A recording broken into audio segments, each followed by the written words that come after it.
Hello, আমি সোনাই। রং তুলিতে আমি আজকে বাচ্চাদের খুব সহজ পদ্ধতিতে নৌকো কীভাবে আঁকতে হয় সেটা দেখাবো। ভিডিওটা স্টার্ট করার আগে আমি বলি, আমার চ্যানেল নতুন হয়ে থাকলে লাইক করবেন, শেয়ার করবেন অ্যান্ড সাবস্ক্রাইব করবেন। তো চলুন এবার ভিডিওটা স্টার্ট করা যাক। আচ্ছা, নৌকোটা আঁকছি। তো প্রথমে সোজা একটা লাইন টানলাম, এটা নৌকোর ওপরের অংশ। এবার দুটো সাইড করছি, বেঁকাভাবে টানলাম। এবার নিচের দিকটা আর একটা সোজা লাইন টেনে দিলাম। কেউ জল করতে চাইলে একটু ডিজাইন টাইপের করে দেবে।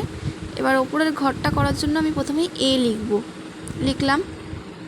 এবার এর মাথার ওপর থেকে একটা সোজা লাইন টানলাম, তারপরে একটা বেঁকা লাইন টেনে দিলাম। হয়ে গেল নৌকোর ওপরে একটা ঘর, ছোট্ট ঘর। আচ্ছা, এবার নৌকোটা বেঁধে রাখার জন্য একটা দাঁড় করছি, দুটো দাগ টেনে করলাম, দড়িটাকে জলের সাথে করে দিলাম। আর নৌকোর ওপরে পতাকা করার জন্য একটা সোজা লাইন টানলাম। এবার এটা ভি টাইপের করে দিলাম। সব থেকে সহজ পদ্ধতি থেকে আমি নৌকো বানানো দেখালাম। পরের ভিডিও